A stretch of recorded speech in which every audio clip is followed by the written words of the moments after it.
头，你还要骗我到什么时候？你就是苏童。 आवारा आशिक में सपना कुमारी के ख्यालों में खोया हुआ है। तभी इसे याद आया कि अरे ये मैंने क्या कर दिया। मैं तो शोशाओ से ये पूछना ही भूल गया कि उसके पाँव पे बर्थ मार्क है या नहीं। ये तो इम्पोर्टेंट क्वेश्चन था, कंफर्म करना जरूरी है, वरना मुझे पता कैसे चलेगा कि ये वही मेरे ख्वाबों की रानी है या फिर मैं किसी और के सपने देख रहा हूँ। चलो अभी के अभी जाके शूमिंग से पूछता हूँ, उससे इन्वेस्टिगेशन शुरू करता हूँ। लो जी, ये बग मशीन फिर से शूमिंग के पास आ टपका। बेचारी लड़की तो इससे दूर रहने की कोशिश करती रहती है, लेकिन ये साला तो चिपकने वाला फेविकॉल निकला। लड़की इससे दूर रहने पे मजबूर।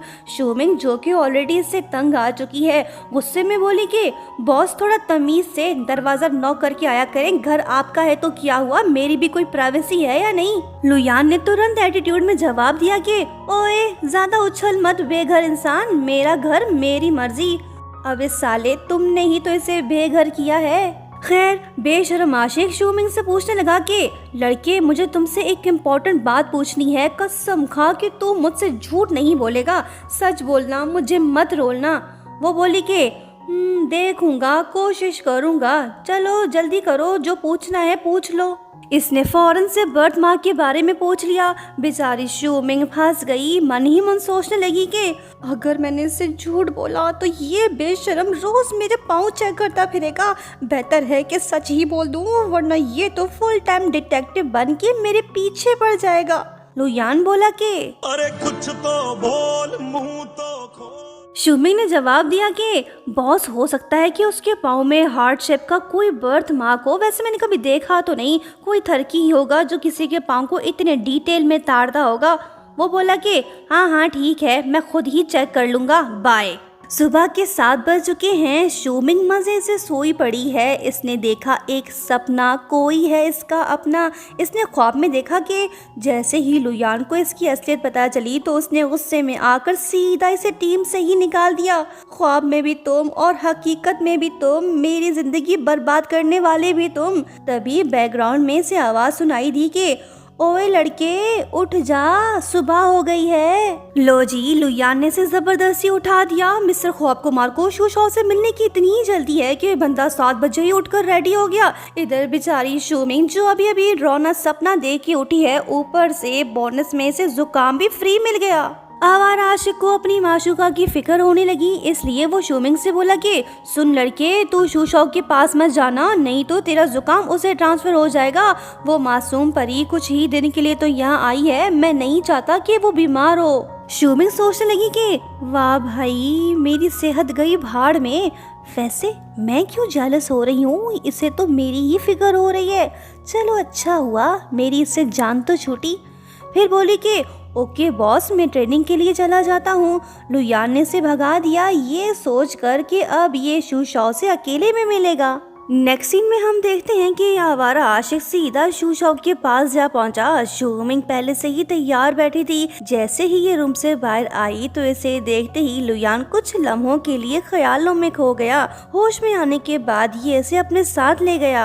सबसे पहले इसने अपनी सपना कुमारी को ब्रेकफास्ट करवाया, उसके बाद शॉपिंग पे ले गया। भाई साहब, शॉपिंग भी ऐसी कि पूछो ही मत। लड़की के लिए इतने ब्यूटी प्रोडक्ट्स लेने लगा कि जैसे ये पूरी दुकान खरीदने आया हो। शाम हो चुकी। घूम फिर लेने के बाद दोनों नदी किनारे पहुंच गए। लुयान से पूछने लगा कि शूशाओ, क्या तुम्हारे पाँव में हार्ट शेप का कोई बर्थ मार्क है? वो बोली कि हाँ है तो सही। लुयान बोला कि ठीक है, तुमने मुझे अपना सीक्रेट बताया, अब मेरी बारी, मैं भी तुम्हें अपना एक सीक्रेट बताता हूँ। कुछ साल पहले जब मैं बहुत ज्यादा बीमार हो गया था, इतना कि हॉस्पिटल वालों ने मेरी क्रिटिकल कंडीशन का नोटिस तक इशू कर दिया था, लेकिन फिर पता नहीं कैसे मैं खुद ही ठीक हो गया। उस दिन के बाद से मेरी लाइफ थोड़ी सी अजीब हो गई। मुझे रोज स्ट्रेंज से ख्वाब आने लगे। कभी कोई मुझे किडनैप कर लेता था तो कभी अनजान लोग मेरा पीछा कर रहे होते थे, और फिर बिल्कुल लास्ट मोमेंट पर मैं बच जाता था। लेकिन एक चीज हर बार सेम होती थी, जब भी मैं मुश्किल में होता या फिर मुझे चोट लगती थी तो एक लड़की हमेशा आकर मुझे बचा लेती थी। अजीब बात यह है कि मैं उसका चेहरा कभी क्लियरली देख ही नहीं पाया, लेकिन एक चीज हमेशा नजर आती थी, वो ये कि उसके पाँव पर एक छोटा सा हार्ट शेप का बर्थ मार्क था। लुयान ने इसे सब कुछ बता दिया। अब जाकर शोमिंग को समझ आया कि ये बंदा इसके पीछे क्यों पड़ा हुआ था। सोचने लगी कि ये कोई छिछोरा या रूड इंसान नहीं, बल्कि ये उस लड़की को ढूंढ रहा था जिसकी वजह से इसे एक नई जिंदगी मिली। शोमिंग का दिल नरम पड़ गया। लुयान हल्की सी मुस्कुराहट के साथ बोला कि शूशॉ, ये कहानी शायद तुम्हें अनबिलीवेबल लगे, लेकिन जब से मैं तुमसे मिला हूँ तब से मुझे जीने की एक वजह मिल गई। शूशॉ, तुम ज्यादा मत सोचो, ये कोई कन्फेशन नहीं, बस जो दिल में था वो तुम्हें बता दिया। शोमिंग को अब इस पर तरस आने लगा है, इतना कि अब ये इससे नफरत भी नहीं कर पा रही। ये बंदा अब इससे अच्छा लगने लगा है। दोनों की मुलाकात अब भी जारी है। शायद ये इनकी आखिरी मुलाकात हो। क्या शोमिंग इसे सच बता देगी या फिर लुयान को खुद ही सब कुछ पता चल जाएगा? ये देखना तो वाकई काफी इंटरेस्टिंग होगा। खैर छोड़ो, लुयान ने शूशॉ को हॉस्टल ड्रॉप कर दिया। बंदा काफी दुखी तो है, लेकिन इसे इस बात की खुशी भी है कि ये उस लड़की से मिला जो रोज इसके सपनों में आया करती थी। वहीं शोमिंग का दिल भी डिस्टर्ब होना शुरू हो गया। आखिरकार इसका दिल भी लुयान के लिए धड़कने लगा। ये उसका दिल नहीं तोड़ना चाहती, इसलिए फौरन से मोबाइल उठाया और शूशॉ बनकर उसे मैसेज कर दिया कि लुयान, मुझे तुमसे मिलकर बहुत खुशी हुई। अगर मैं अगली बार आई तो हम दोनों साथ में और भी ज्यादा टाइम स्पेंड करेंगे। जब लुयान ने ये मैसेज पढ़ा तो उसका दिल गार्डन गार्डन हो गया और हमें गोविंदा याद आ गया। इतनी खुशी। वैसे शर्माती तो लड़कियां हैं, लेकिन ये बंदा तो उनसे भी ज्यादा शर्मा रहा है। खैर छोड़ो। शोमिंग का अदला बदली वाला मूड फिलहाल के लिए ऑफ हो चुका है। अब इसका पूरा फोकस सिर्फ एक ही चीज पर है, कैसे भी करके चैंपियनशिप जीतना। लेकिन टेंशन वाली बात यह है कि टीम में अब भी एक प्लेयर की कमी है। गेमिंग टूर्नामेंट सर पर खड़ा है, जल्दी से कुछ करना होगा। इसी टेंशन के बीच इसे आवारा आशिक का फोन आ गया, जिसकी रूह अभी भी भटक रही है क्योंकि जनाब फिर से शूशॉ से मिलने के लिए बेचैन जो हैं। फोन उठाते ही लुयान शोमिंग से बोला कि मैंने तुम्हारी सिस्टर को अपनी फीलिंग्स बता दी हैं। इसने झूठ बोला। ये सुनते ही शोमिंग का सिस्टम हैंग हो गया क्योंकि ऐसा कुछ हुआ ही नहीं था। ये थोड़ा साइड में जाकर उससे बोली कि झूठे, तुमने कब कन्फेस किया? अरे ये मैंने क्या बोल दिया, वो मैं नहीं बल्कि शूशॉ थी। उधर लुयान का तुरंत शक्की मूड ऑन हो गया। पूछने लगा कि तुम्हें कैसे पता कि मैंने कन्फेस नहीं किया?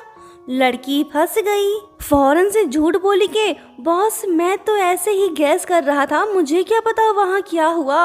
अच्छा ये तो बताओ कि मेरी बहन ने तुम्हें क्या जवाब दिया? अब ये एक्सक्यूज देने का क्या फायदा, शायद देर हो चुकी है। शक का कीड़ा लुयान के दिमाग में एंट्री मार चुका है। ड्रामा अब अपने क्लाइमैक्स की तरफ फुल स्पीड से बढ़ रहा है। देखते हैं आगे क्या हंगामा मचता है।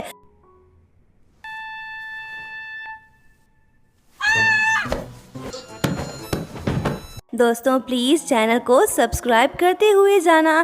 Thank you so much for watching. Bye bye.